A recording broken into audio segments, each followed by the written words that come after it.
Assalamu alaikum wa rahmatullahi wa barakatuh. Today we will speak about an important topic on pediatric surgery made easy, which is abdominal wall defects in neonates and infants. We will speak about two major important types of abdominal wall defects for all pediatric surgeon and pediatrician. Let's start.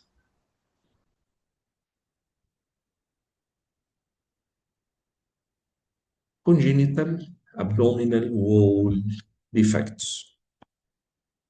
An important topic for all pediatric surgeon and pediatrician. Today, we will go in depth for an important two types. One called the gastroschisis and the second is omphalocele. Usually these two topics put together in every textbook of pediatric surgery. However, they are different in all ways, starting from the etiology to the management principles. Let's see. We will start with gastroschisis. And by the way, the Americans say gastroschisis and the British say gastroschisis. Both are right. However, we will use the American way. So we will say gastroschisis. Gastroschisis, it is one of the abdominal wall defect. Here, the defect is to the right of the umbilicus. And usually the sac is absent, the umbilical cord is attached, the liver is never herniated, usually large and small intestine and the stomach can be herniated. Now, what's the incidence of this problem? The incidence is about 1 in 4,000 live births. It increased in the mothers age less than 21 years and the reasons unclear. Also, it increased in all maternal ages over the past 2 decades. The preterm delivery for the gastroschisis is about 28%. The question here, what's the etiology? What's the embryology? What's the problem? What happened for the abdominal wall to be defective? Here, two theories trying to explain what happened. The first is the failure of the mesoderm to form in the anterior abdominal wall may be related to ischemia of the wall. However, the most important item is what is called folding of the embryonic plate.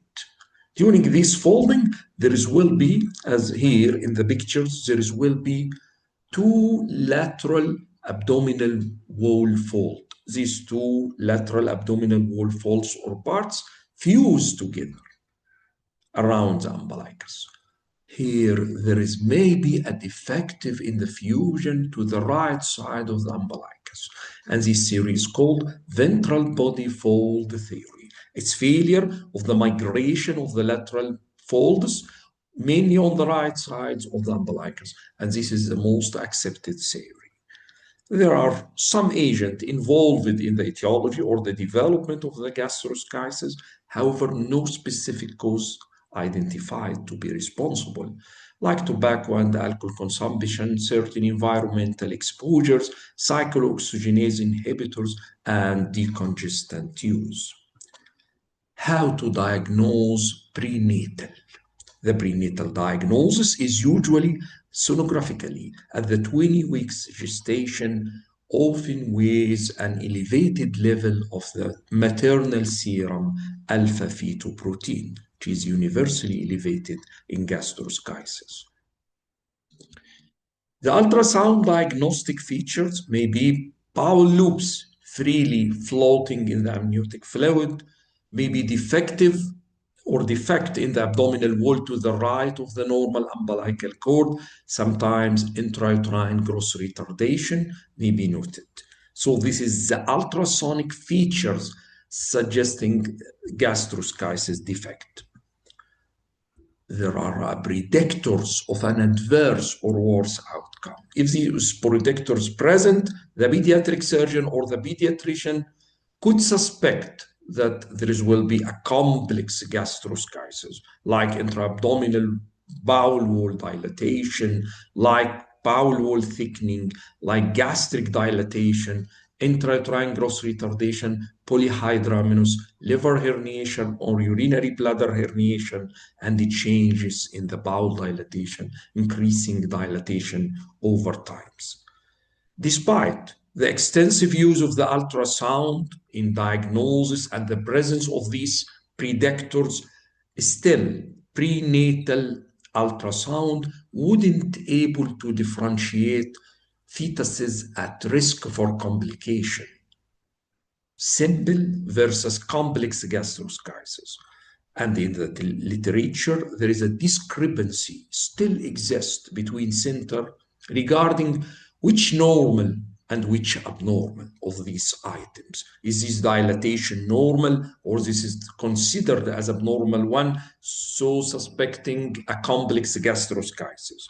No consensus on use of these predictors or predictors for the worst outcome for as an indicator for early delivery. So despite the extensive use, there is still limitation. What about delivery? How to deliver a fetus with gastroschisis? Cesarean section or normal vaginal birth? What will you choose? Let's see. Some who advocate the routine cesarean section see that the vaginal birth may result in injury or high risk for infection and sepsis. On the other hand, the review of the literature see that both cesarean section and vaginal birth are safe. And a meta-analysis failed to demonstrate a difference in the outcome. So, the delivery methods or the optimal mode for delivery is at the adjustment or at the judgment of the obstetrician and the mother. It's the decision for the obstetricians by indication. Also, the cesarean section only indicated if there is obstetric indications or fetal distress. Very important. Regarding the optimal timing of the delivery, is it better to deliver the fetus preterm or term or post-term? Let's see. There is a debate between the preterm delivery versus delivery at term, defined as 37 weeks gestation. The early delivery may theoretically reduce complications by limiting the exposures of the bowel to the amniotic fluid. Some authors consider that the matting and the inflammation and thickening of the bowel loops may be related to their exposure to the amniotic fluid, which contain some inflammatory markers, some cytokines, and also effect of the fetal urine. So preterm delivery may theoretically limit this exposure. Number two, reduce the damage to the pacemaker, the cells, and the nerve plexi cells that may be responsible for the dysmotility and malabsorption. Also, some authors consider that this exposure could damage the interstitial cell of Cajal, which is responsible for the motility and leads this bowel immotile. There are several studies suggesting that the preterm delivery before the 37 weeks is beneficial, and report that early time to obtain a full enteral feeding is successful with early delivery, and there is decreased length of the hospital stays. However, these studies that suggest this is utilized a care pathway that may be responsible for the improved outcomes. So they put the children in a specific care pathway that could be reflected on the results of their searches. So we cannot conclude by these studies. The Grant et al. Noted in 2013 Cochrane review of preterm birth for gastroschisis. He performed this review and concluded that there was not enough evidence to suggest a beneficial effect for the preterm delivery for infants with gastroschisis. The Canadian Pediatric Surgery Network database also noted there is a linear relationship between increasing gestational age and decreasing bowel matting, and strongly advocate delivery at term. They define it as 37 weeks. So there is a debate to deliver pre or to deliver at term. Moreover, the randomized trials from UK found no benefit after induced early delivery, with only improvement in the length of the hospitalization and early start of feeding. Finally, currently, the available evidence doesn't support elective preterm delivery for gastroschisis. So the delivery should be at term. The question is, how to manage this neonate in the neonatal periods?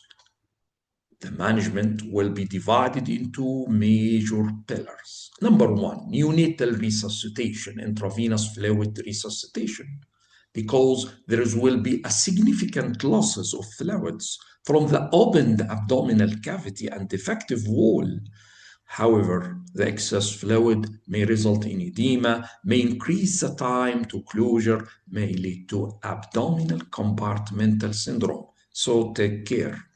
Number two, nasogastric tube for suction and decompression. The routine endotracheal intubation is not necessary. The bowel should be wrapped in a saline-soaked gauze to preserve the temperature. Also, the neonate positioned on the right side to prevent kinking of the mesentery that may result in bowel ischemia. The second pillar is to search for associated anomaly. Also, the gastroschisis is often an isolated anomaly. Unlike the omphalocele, the full examination of the neonate is very important. There is an associated bowel atresia with gastroschisis rated from 7 to 28%. Also, in the literature, there is maybe rare associated anomalies as a cardiac, pulmonary, nervous, musculoskeletal, and chromosomal abnormalities. So the pediatric surgeon should search for these anomalies. What about the risk assessment or risk classification? The risk, we mean that we classify these infants into simple gastroschisis, just a defect, or complex gastroschisis associated with intestinal atresia, associated with intestinal perforation, associated with other congenital anomalies. Why? Because in a complex cases, these infants usually has a higher morbidity and mortality, may go through multiple operative interventions. These complex cases increase rate of the sepsis and prolonged hospitalization. There will be a higher rate of prolonged cholestasis and may need intestinal transplantation in case of intestinal failure. So this classification is very important. This risk classification will allow the pediatric surgeon to do parent counseling. Speak with the parent. Speak about the risk of the case. Also, hospital planning is very important and transfer to the centers with advanced setting to care for these complex cases. This improved ability also to compare the treatment, simple versus complex gastroschisis. The question is, what is the goal of the management? Our goal is to return the viscera to the abdominal cavity, but not simply. You should return or perform this reduction without intestinal injury or increase in the intra-abdominal pressure. Otherwise, the child or the neonate may pass through abdominal compartmental syndrome and its catastrophic consequences. The options available may be primary closure or primary repair. You reduce the content and suture the abdominal wall, or maybe delayed closure. You cannot perform the reduction at once, so you will reduce the content gradually with the use of what's called silo. The choice will be dependent on the presentation or the state of the bowel and the surgeon preference, which is very important, and both are variable items, differ from case to case. Let's see. Primary closure, usually performed in the operating room under GA. This is called sutured repair or fascial closure if it's possible. The second option is to perform sutureless or flap closure at the bedside, called sutureless reduction. You reduce the content and put the flap from the umbilical cord and apply just a dressing adhesive plaster to keep the content inside. Some surgeon will only close the skin and leave the fascia separated, leaving the neonate with a ventral hernia that will need repair later. Let's see. This is the bedside sutureless closure. The idea assumes that the pediatric surgeon gradually reduces the content to inside the abdominal cavity, and then after reduction or gentle reduction, the umbilical cord is put over the defect as a plug. Then adhesive plasters or adhesive strips may be put to keep the content inside. Theoretically, it could be applied, however, it may be difficult on the practical lines. There is a comparison between the sutureless or what's called flap closure and the suture or the fascial repair. The prospective randomized study noted that the time to full feed and the length of the stay was significantly longer in the sutureless group, but no additional complication. The systematic review and meta-analysis in the literature found that the flap or the sutureless closure was associated with equivalent or superior outcome to fascial closure. This is the types of the primary closure. If it's possible to perform the suture or the fascial, it's better. If not difficult, you can perform sutureless or flap closure. And sometimes some surgeon will prefer to close the skin only, leaving the neonate with a ventral hernia. The question is how to avoid the excessive intra-abdominal pressure during trials for primary closure. Number one, you should measure the intra-abdominal pressure, whether by the bladder or the stomach pressure. Pressure more than 10 to 15 indicate there is a decrease in the renal and intestinal perforation, and a silo or the delayed closure technique should be applied. If the pressure is more than 20, this will indicate that there will be organ dysfunction and complication. You should not perform this primary closure technique. Regarding the central venous pressure, also should be measured. If it's more than 4, the need for silo or patch closure, there is increase in the pressure inside the abdominal compartment. Also, splanchnic perfusion pressure, which is the difference between the mean arterial pressure and the intra-abdominal pressure. A decrease, PLU 44, indicate decrease in the intestinal blood flow. The major problem in such fetuses is the absence of the abdominal domain. The intestine lying outside the abdominal cavity throughout the pregnancy or the gestation, so there will be small abdominal room for reduction of the content. So if you are lucky, the content will reduce and you will perform primary fascial closure. However, on the other way, you will need silo, or you will need to perform a delayed closure with gradual reduction. Let's see. The delayed or called staged closure. If the complete reduction of the herniated bowel and abdominal wall closure are not possible without injury or increasing in intra-abdominal pressure, here there is prefabricated or preformed silo with circular spring, like this in the image.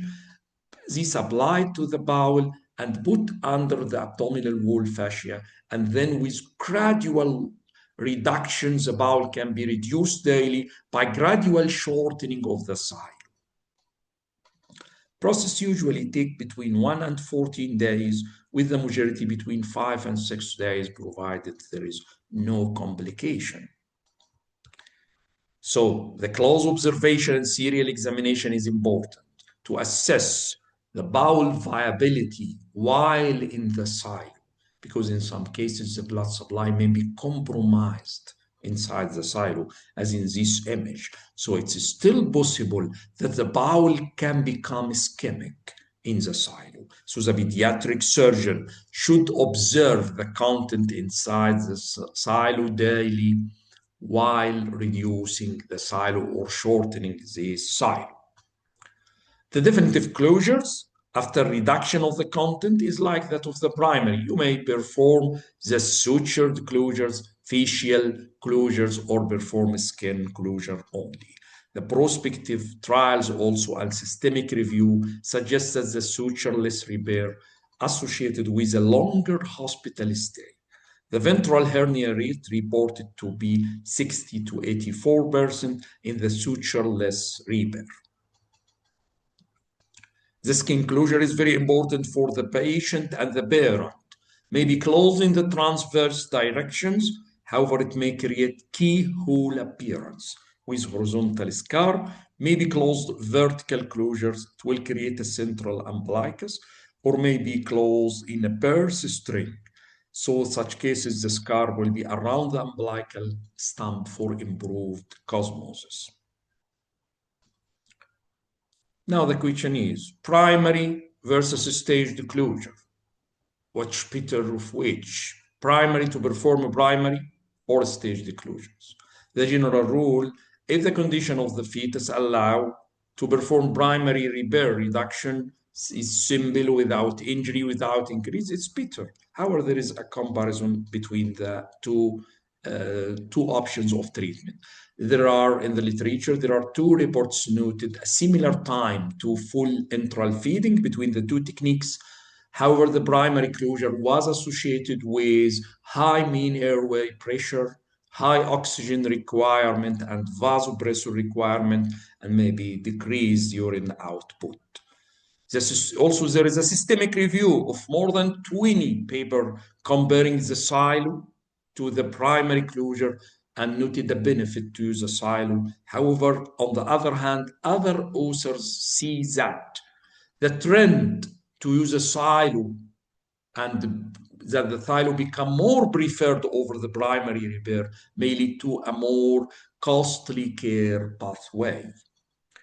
Also, the Canadian Association Pediatric Surgery database showed that the primary closure require less parenteral nutrition and hospitalization when compared with a staged reduction and repair silo. Stage reduction and repair meaning silo. Also, there are a multi-centric database noted that the primary closure patient were equivalent to the silo patient who were reduced within 5 days. Here, the time of reduction is important. And this database suggests that if the complete reductions with the silo occur within 5 days, it will be equal to the primary closure. After 5 days, it cannot be compared. After 5 days, they put it at a cut mark before or after 5 days.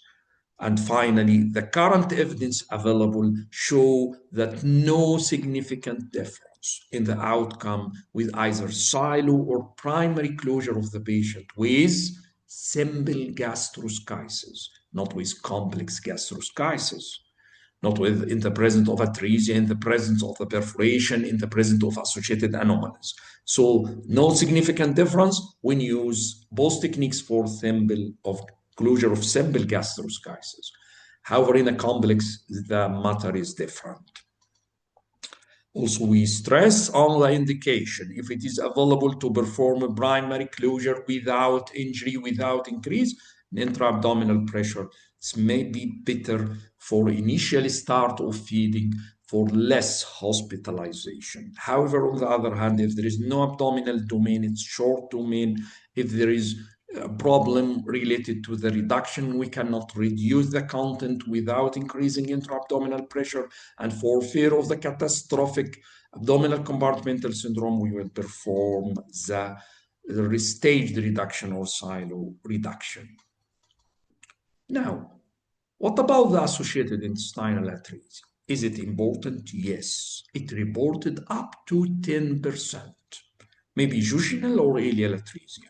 And some literature document 5% small bowel atresia and 2% large bowel atresia. What are the consequences for this atresia? Number one, making the defect a complex one.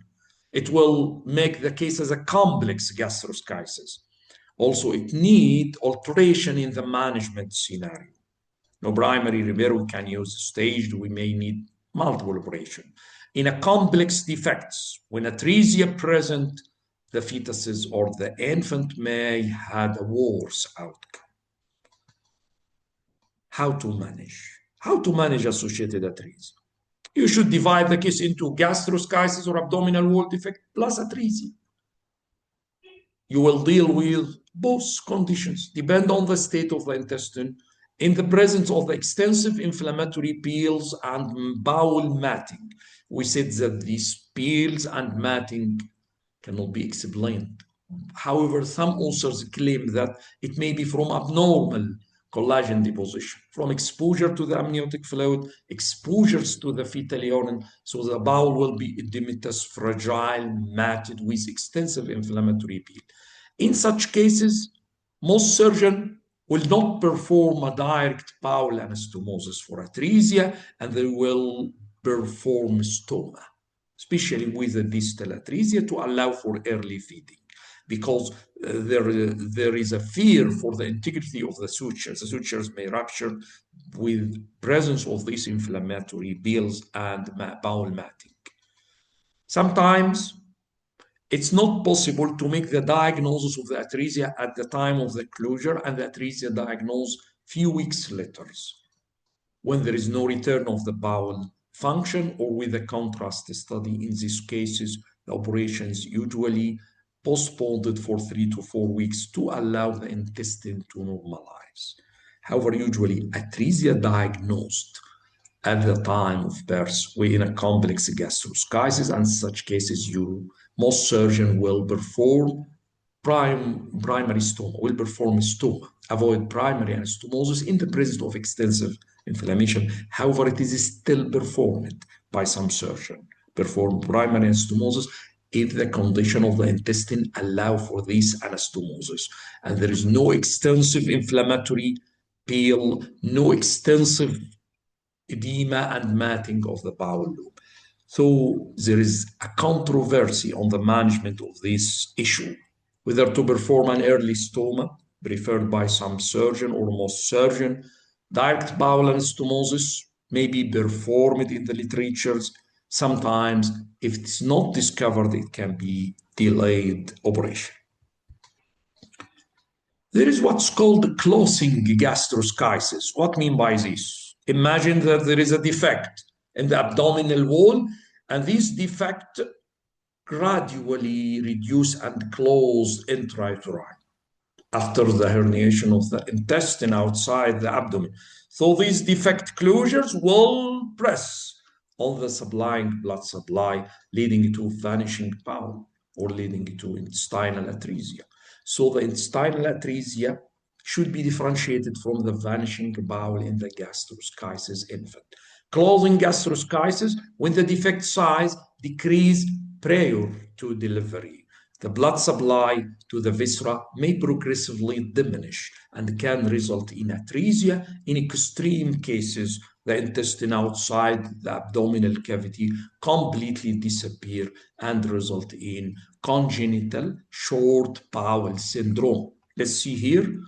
The opening of the defect is closed or very small, so the intestine become dusky and the blood supply compromised at birth.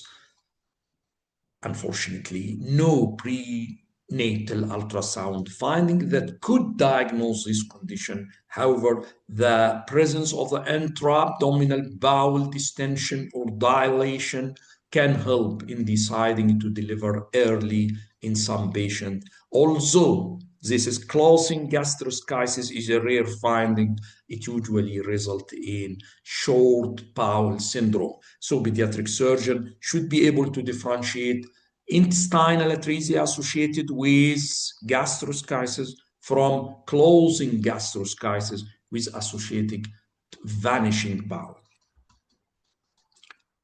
Now we will speak about the post-operative course. What happened post-operative? After primary closure, pediatric surgeon should take care about that there are no effects from increased intra-abdominal pressure, no disturbance in the ventilation or the renal function, no gastrointestinal ischemia, and if suspect abdominal compartmental syndrome, prompt laparotomy should be performed with a silo placement. It's very important. Number two, the enteral feeding. When to start, often delayed for weeks, awaiting the return of the bowel function. During this waiting period, nasogastric decompression and parenteral nutrition, central venous access should be available. When the bowel activity starts, feeding can be started slowly advanced. However, it's recommended that early oral stimulation preserved to prevent the loss of the suckling reflex. There is a systemic review addressing the issue of early enteral feeding in case of infant with gastroschisis on the outcome. And they found that if the feed initiated within 7 days of life or closure, there was an earlier achievement of full feeding, if we can. And each day delay in feeding was associated with a 1.4-day delay in achievement of the full feeding. However, these study data were all retrospective and had a confusing variables. So this is a systemic review addressing the issue of early enteral feeding. Regarding the use of the prokinetic medications, can we use prokinetic drugs to increase the motility of this hypomotile bowel?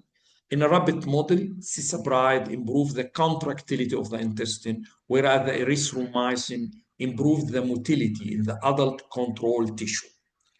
The randomized controlled trial of the erythromycin versus placebo found that erythromycin enterally administered didn't improve the time for full enteral feeding. So currently no evidence to conclusively recommend the use of the prokinetics. Moreover, that the cisapride is not available in the market nowadays. Regarding post-operative necrotizing enterocolitis, it's found in the full-term infant with gastroschisis higher than expected frequency. And some reports indicate that the infant with gastroschisis complicated with NEC may have a significant bowel loss and short bowel syndrome. On the other group, there is other group of surgeons suggesting that the infant with gastroschisis complicated by NEC will pass through uncomplicated clinical course. Some reports show that the infant with gastroschisis who were fed breast milk had a lower incidence of necrotizing enterocolitis. Regarding probiotics use, there is a randomized study in the literature described the use of Bifidobacterium longum in the gastroschisis neonate and altered already the stool microbiome significantly. However, it's unclear if that will have long-term effects in the gastroschisis neonates or not. However, this randomized study is present in the literature trying with probiotics use. What about the long-term outcome for the gastroschisis infant? Generally, it's excellent, provided that the case is a simple gastroschisis. Abdominal wall is already formed. There is a defect on the right of the umbilicus. If the space is okay, we can reduce gradually the content, no associated atresia, no bowel complications. So the outcome is excellent. However, there are an important prognostic determinant for the outcome. Number one, presence of the complex disease. Complex, we mean the presence of associated intestinal atresia, the presence of associated other rare complications. So in such cases, the prognosis will differ and long-term outcome. Number two, the pediatric surgeon and the author see that there is an effect for the hospital volume cases, the number of the cases in the hospitals, and also associated intestinal rotational anomaly, the cryptorchidism, the cosmetic appearance, the long-term problems. Let's see. Number one, presence of the complex disease. There is a study from the United Kingdom with 301 patients noted that the babies with a complex gastroschisis may show median 21 days longer to reach the full enteral feeding when compared with simple cases. Longer TPN use and almost 2 months longer length of hospitalization, they may have twice as likely to develop intestinal failure and 6 times to develop liver disease. The effect of the hospital volumes. The Canadian Association Pediatric Surgery report divided the hospital into high volume hospital and low volume hospital, depending on the mean number of cases of gastroschisis they dealt with. Found that there are great variability in the management. However, the volume or practice variability didn't seem to change the outcome. And the California Birth Linked database noted that the high volume hospitals had a lower mortality. But it's unclear if there is any volume outcome relationship for the simple defect. They don't put volume relation with the simple gastroschisis. However, they concluded and found that high volume hospital associated with low mortality, maybe with a complex cases. The associated intestinal rotational anomaly. Most gastroschisis patients have associated intestinal rotational anomaly, typically not rebirth at the time of the closure and doesn't have the same incidence of the midgut volvulus as other types of the malrotation. All parents of the babies with abdominal wall defects should be cautioned regarding the bilious vomiting if it happened. Number two, instructed to take urgent action if that occur because of the associated intestinal rotational anomaly that may be present. Pediatric surgeon should inform the parent about this problem and its catastrophic event if volvulus happen. Cryptorchidism, yes, associated with gastroschisis in 15 to 30% of cases. There are several studies showing that the placement of the testicles into the abdominal cavity will result in a normal testicular descent into the scrotum in most cases, and we will not need a surgery. Most centers recommend allowing 1 year for spontaneous descent and then perform orchopexy if needed, whether laparoscopically. So this is the recommendation for the cryptorchidism. Cosmetic appearance of the abdomen is important for many children and parents. If the umbilicus is sacrificed or removed during surgery or during the repair, up to 60% of the children report psychological stress from not having the umbilicus. So most pediatric surgeons will preserve the umbilicus today. The long-term problem, we mean neurodevelopmental delay, learning issues, and overall health-related quality of life. There are several studies suggesting that children with gastroschisis may have long-term issues with verbal intelligence, poor performance, and some attention deficit. And the higher risk children had a complex gastroschisis or were preterm. So the complex gastroschisis or the preterm children may have a higher risk for these long-term problems. Now we will shift to the second pillar, which is omphalocele. Omphalocele is an abdominal wall defect. However, here, the sac is always present. The umbilical cord insert onto the sac. It's always a midline defect. Both the liver and the bowel can be herniated, unlike gastroschisis. The incidence of the omphalocele is different. If you seek about the incidence at the 14 to 18 weeks, it's high, 1 in 1,100. However, incidence at birth dropped to 1 in 4,000, 6,000. The explanation may be there is a considerable hidden mortality for the fetus with omphalocele, resulting in spontaneous loss of the fetus or termination. So this may explain the difference in the incidence reported in the literature.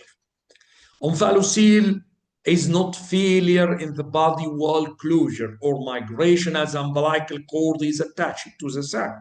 It may be failure of the viscera to return to the abdominal cavity.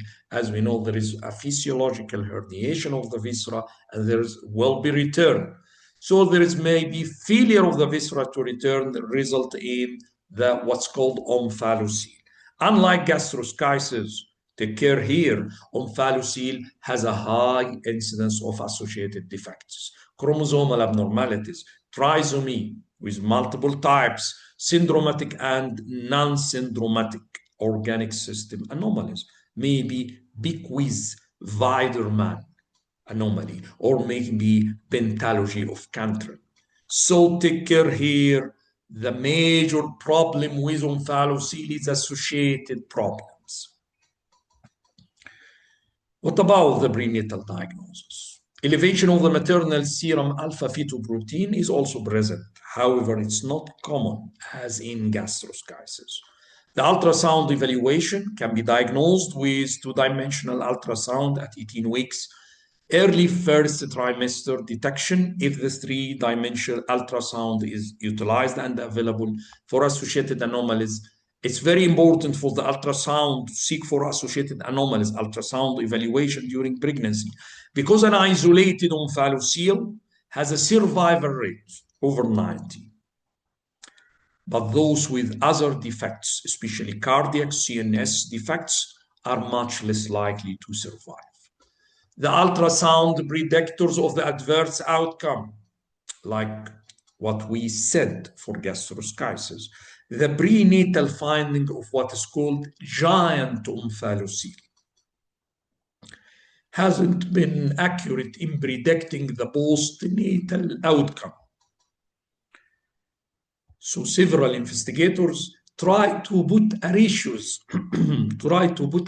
between the greatest omphalocele diameters and the other body diameters. So they put what's called abdominal circumference omphalocele diameter. Compare the omphalocele diameter to the abdominal circumference, or omphalocele diameter to the femur length, or omphalocele diameters to the head circumference. 3 ratios suggested by the investigators to comment on what's called giant omphalocele. Of which the omphalocele abdominal circumference and omphalocele head circumference being the most commonly used. However, these variables is not universally used and accepted because there is a variations still in the literature. The prenatal scanning in omphalocele is of extreme importance. It requires the detailed evaluations of the cardiac and the central nervous system. Why? Because in the presence of high associated anomalies, the discussion with the parent may be about the termination of the pregnancy. So it's very important for prenatal screening in omphalocele because of high associated anomalies, unlike gastroschisis. What about the best route for delivery and the best time? The route for delivery of infant with omphalocele, as we said with gastroschisis, determined by the obstetric consideration as a cesarean section, hasn't been shown to be advantageous. However, many neonates with giant omphalocele continue to deliver by the cesarean section because of fear of the liver injury. Regarding timing, pregnancies are usually allowed to come to term and spontaneous labor with vaginal delivery is preferred. There is no advantage of carrying omphalocele fetus post-term. Therefore, the induction is performed in mother in whom the spontaneous labor hasn't occurred. What about the neonatal management? After delivery, the search for associated anomalies is very important. All neonates should undergo echo, abdominal ultrasound, blood samples, and neonatal sugar assessment, as there is neonatal hypoglycemia with Wiedemann syndrome. In preparing infant for transport, if we need transport, the risk arising from the associated anomalies should be fully addressed. The infant, unlike gastroschisis, the content present enclosed in a sac, however, there is a losses. It may be less than gastroschisis, but still present, so the infant may need intravenous fluid resuscitation also. The sac should be covered with saline-soaked gauze and the nasogastric tube applied and placed for suction. The risk assessment or the risk classification here, it's not clear as in gastroschisis, simple versus complex. However, there is some ways for risk assessment for omphalocele, the presence or absence of associated anomalies. Yes, the case with associated anomalies have a high risk, where omphalocele are in relation to, it's very important, and the size-based classification. The presence of associated anomalies as an isolated defect have a better prognosis and high survival rate, yes. Where omphalocele in relation to, omphalocele may be in relation to the abdomen or maybe hypogastric, central, or epigastric. What's important of this? Yes, in some cases, the coloacal extrophy associated with hypogastric omphalocele defect. Epigastric defect have a higher incidence over the cardiac anomalies and the associated pentalogy of Cantrell. The size-based classification separate the omphalocele into just a small hernia of the cord, small or medium or large, and giant defects, which is a debatable one. Increasing size has a direct correlation with the worse outcome, but the exact definition of these sizes is lacking in the literature, which make it challenging to compare in the literature. Exact definition of large or giant omphalocele and the medium and the large size is deficient. What about the surgical management? There are a large variety of repairs for the omphalocele, as one size fits all option doesn't exist. The surgical management will depend on the size of the defect, the baby gestational age, and the presence of associated anomalies. Here, there are the options: immediate primary closure, staged neonatal closure, delayed staged closure, scarification treatment, and the treatment for the giant omphalocele, and the treatment for the ruptured omphalocele. Let's go through these items. Immediate primary closure, by the meaning excision of the sac and closures of the facial defect and the skin over the abdominal content. However, this required defect less than 1.5 cm in diameter, hernia of the cord, rebirth shortly after birth if there are no major associated anomalies. The larger defect, but it's still easy to reduce the content. There is a minimal loss of associated abdominal domain, so can be reduced by this technique in the neonatal periods. For larger and medium-sized omphalocele, the intra-abdominal pressure can become elevated during reduction and repair, leading to what's called abdominal compartmental syndrome, like in gastroschisis. Therefore, some surgeon will measure the bladder pressure and have a mesh available if the primary repair is not visible. For a giant omphalocele in the literature, there are some reports for the primary closure with good outcome. There are reports from London, 12 of 24 babies had an immediate repair without any mortality and shorter ventilatory requirement and time to enteral feed. However, this trial, not a prospective one, and there is a significant selection bias. They select using immediate repair for the full term and normal birth weight neonates. So we cannot universally use this trial or use these results due to the selection bias present. The second option is a staged neonatal closure. In many cases, like this picture, the loss of the abdominal domain, no abdominal domain because almost the all content lying outside the abdomen during gestation prevent primary closure without an increase in the intra-abdominal pressure. So multiple methods have been proposed to obtain closure in these babies. The staged closures may be with the use of what's called amniotic sac inversion. It's gradual reductions of the sac by serial inversion followed by sac excision and primary or mesh closure.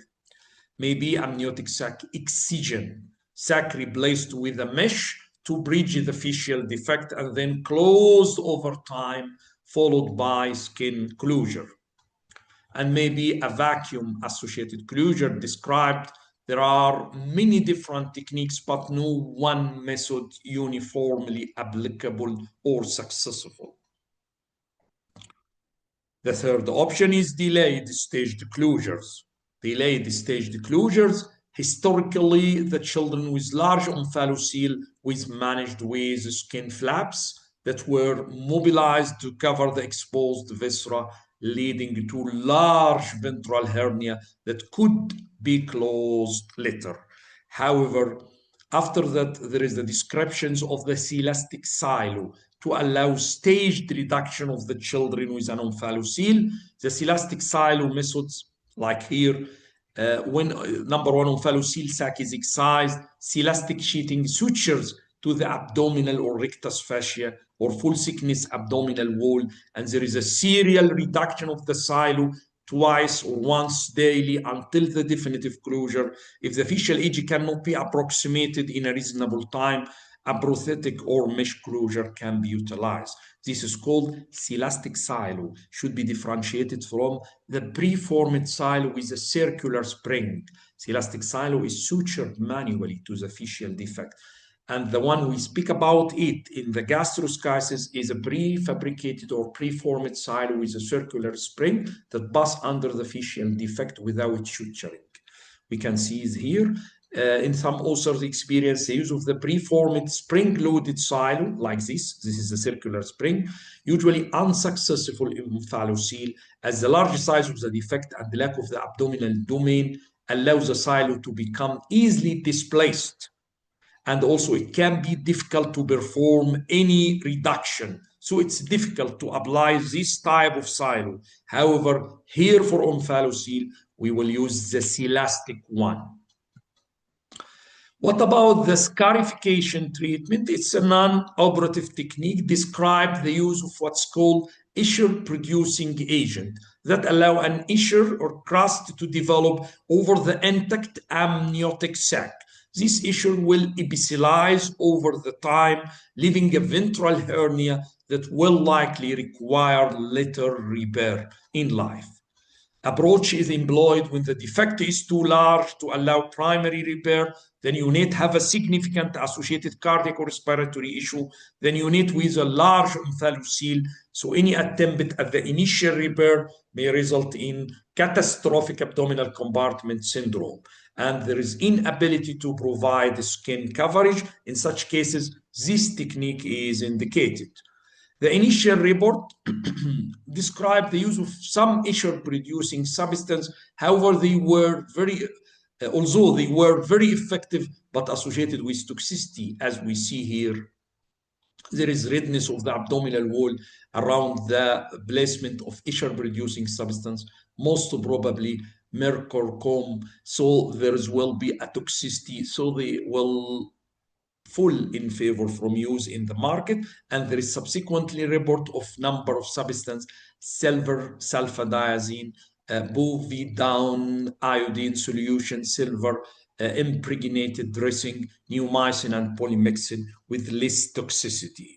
The randomized study also from Africa compared bovidone iodine with Acacia nilotica, which is a natural plant substance for scarification, and noted there was an earlier oral feeding and discharge with this substance. Also, Manuka honey used has been described in a report from Africa, and the Isher and epsilalizations may take 4 to 10 weeks to happen. The Isher-producing substance may be combined with compression dressing to facilitate and rapid the process, help in sequentially reducing the content into the abdomen to facilitate subsequent closure. Patient require closure of the ventral hernia between 1 and 5 years of age with a variety of techniques for the repair, primary facial, autologous or mesh repair. And also we may use to apply some innovative techniques as a tissue expander to create abdominal domain, because here there is usually associated loss of abdominal domain. The treatment of the giant omphalocele, as we said, the definition of the giant defect is variable in the literature. Some surgeons use the size alone to say that this is a giant defect.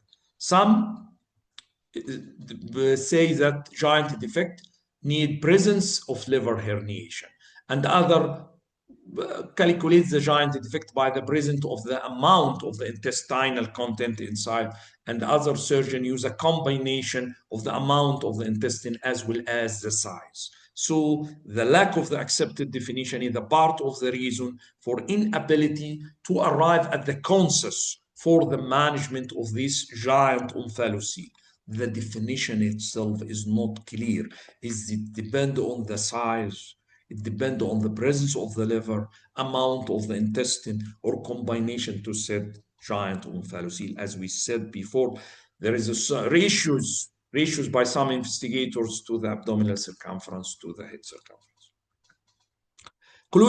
Closure of the giant omphalocele. There is a report from 1967, 2009, asking the surgeon if they still using the same approach or modify their techniques. 42% of them no longer use their original approach. So this is a survey among those surgeons, asking them if they still using the same approach for treating the giant omphalocele. They concluded that currently no completely accepted technique could treat a giant omphalocele, and the two methods are used the most is the staged and delayed closure for the giant omphalocele. The Bowman et al. Reported a systematic review of the literature for the repair of the giant omphalocele with the data favoring initial non-operative scarification treatment, and also systematic review in a giant omphalocele compared the use of the staged surgical closure versus non-operative scarification therapy, noted that the survival and morbidity were better in the non-operative managed patient. Now, we will speak about the ruptured omphalocele. Why it ruptured? Maybe during delivery or in utero. The baby born with a ruptured sac, or ruptured during delivery or manipulation. If the amniotic sac ruptured, like here in the picture, during delivery, almost during delivery, the amniotic sac rupture in utero lead to the prenatal imaging may be difficult to differentiate from the gastroschisis. Yes, the ultrasonographer will see a content intestine outside the abdominal cavity with no containing sac, so it may be difficult in such cases to differentiate from gastroschisis. A large ruptured omphalocele is one of the most challenging pediatric surgical conditions to manage, because in such cases almost there is loss of associated abdominal domain, and this content will be exposed. At birth, there is an urgent need to cover the exposed viscera, like gastroschisis cases. The abdominal wall configuration and defect itself usually not amenable for placing spring-loaded preformed silo, as we said. There is a much more substantial loss of the intra-abdominal domain that makes a gradual reduction of the viscera also may be difficult in such cases of the ruptured omphalocele. And despite the creation of the silo, the reduction usually still not possible. There is no space inside, no abdominal domain. How we can perform the reduction? Some surgeon advocate the use of the biological mesh to create a bed for the skin to grow over and may be grafted, then delayed closures. The respiratory issues as pulmonary hypoplasia may complicate the management. So it's major problem and a challenging case for the pediatric surgeons, the ruptured omphalocele. What about the post-operative course? Usually mechanical ventilators will be required for most patients for several days according to the type of the repair. Regarding feeding, we will start with the bowel activity, resume. The time to enteral feeding may be shorter with the primary closure if it happened, especially with the smaller defects. The antibiotics may be used for 24 to 48 hours unless there is a concern for wound infection. Length of hospitalizations, usually not affected by the methods used for the closure, primary versus staged or delayed primary or mesh. The ventral hernia repair may be deferred for 1 year or later to allow stabilization and natural increase in the abdominal domain size.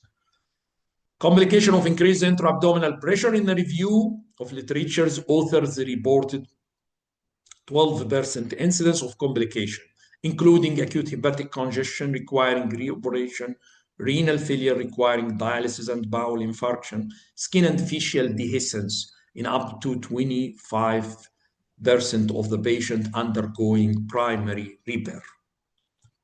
In one study looking at the HRFications, the feeding were not withheld. The time to initiate feeds reported at 14 days versus 23 days in babies who underwent operative correction. The discharge is possible whenever the family is able to care for the patient adequately. What about the long-term effects for infant with omphalocele, depending on associated anomalies and conditions? Several long-term problems can develop in the patient with large omphalocele, including number 1, gastroesophageal reflux disease, feeding difficulty with failure to thrive, respiratory outcome, neurodevelopmental outcomes. Let's see gastroesophageal reflux disease. In a study of 23 patients, 43 were found to have gastroesophageal reflux disease. The larger the defect size, the higher the incidence, as well as the delayment in achievement of the full feeding. Patient below 2 years had an increased risk of reflux compared with those older than 2 years. Only in this study, 1 child required fundoplication, suggesting that reflux may improve with the child age. Regarding feeding difficulties, occur up to 60% of infants with a giant omphalocele and may require gastrostomy. Feeding difficulties seem to resolve by the childhood with height and weight measurement approaching their peer group. The respiratory insufficiency associated with giant omphalocele. Why? Maybe abnormal thoracic development with a narrow thoracic and small lung area leading to pulmonary hypoplasia. Maybe poor intrauterine diaphragmatic motions and altered chest wall development. The prolonged respiratory difficulty occur up to 20% of the infant with giant omphalocele, and there is increased time of mechanical ventilation and the need for supplemental oxygen during the neonatal period. Some neonates may require tracheostomy. Also regarding the long-term cardiopulmonary consequences. in a study looking at the long-term cardiopulmonary sequences of large abdominal wall defect, the lung volumes and the oxygen consumptions were found to be normal, indicating that patients who survive the childhood generally have a good lung development. Regarding neurodevelopmental outcome, in the literature, there is one study noted that patients with a giant defect may have a mild to moderate neurodevelopmental delay, and most survivors were affected to some degree. The mean language and motor scores were blue normal or blue average. 35% of these children had a severe neurodevelopmental delay. This is the result of this study. So we deal with a major and important problem for the pediatric surgeon and the pediatrician, which is abdominal wall defects. We speak about gastroschisis and omphalocele.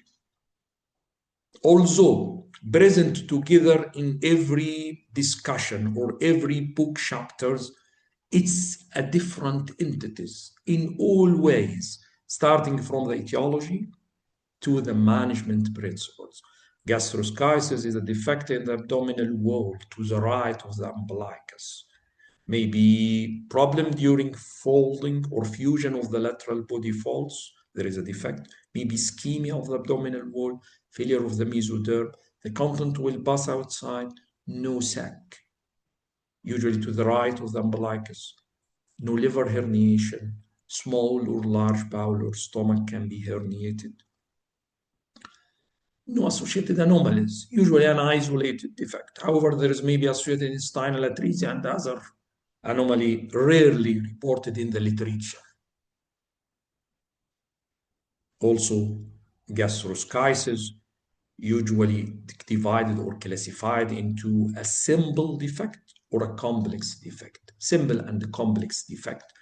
Complex related to the presence of intestinal complications, perforation.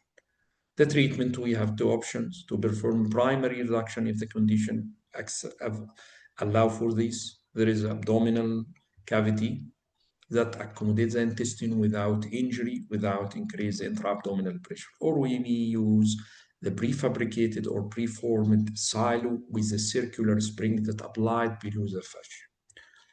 When you choose to perform primary repair, you can choose between to perform sutured or fascial closure, if it's okay and the baby condition allow and the condition of the intestine, or you may choose to perform what's called bedside sutureless repair, using the content, reducing gently the content, putting the umbilical at the flap or plug, and then put adhesive strip. Or some surgeon may close the skin only, leaving a ventral hair. On other ways, omphalocele is an intact sac. So intact sac associated with high associated anomalies, chromosomal and the trisomy, bequeath Weiderman syndrome, pentalogy of Cantrell. However, this is a major associated defects and associated problems usually related to the conditions of the baby. So it's very important to know the difference. The treatment here is by C-elastic silo. C-elastic silo differs from the preformed or prefabricated silo with a circular spring. C-elastic silo need to be sutured to the abdominal wall. The more difficult scenario is a giant omphalocele with a ruptured omphalocele. There is usually no associated abdominal domain. So how can you reduce the content inside the abdomen? Omphalocele associated with some long-term associated problems, and there is a debate to define which giant defect means. Is this a size alone, presence of the liver, amount of the intestinal content, combination of which? So there is a debate to treat. We may have some methods, primary, maybe tried, primary repair if accessible, the C-elastic silo methods, the amniotic sac excision, amniotic sac inversions, the vacuum applied in some cases, delayed repair may be applied in all cases. There is associated loss of abdominal domain. The risk classification is difficult in omphalocele. It's not as simple as gastroschisis, simple and complex cases. So at the end, it's very important for the pediatric surgeon to know well the difference between the gastroschisis and the omphalocele. It's both an congenital abdominal wall defect. However, they differ in the etiology, the management principles, and the all aspect and all items. However, both babies will have substantial loss of the fluids due to absence of intact abdominal wall, and they need care from the pediatric surgeon to cover this exposed intestine and preserve the temperatures of the child and prepare the child for transfer, search for associated anomalies, put a plan for the treatment, perform parent counseling, and speak with the parent about the risk, the complications, the condition of the babies, the associated anomalies, the complexity of the case, the need for multiple setting and multiple operation. Thank you very much for your watching. I hope the presentation is beneficial for pediatric surgery and pediatrician, and see you next with next subject of pediatric surgery made easy. Thank you very much.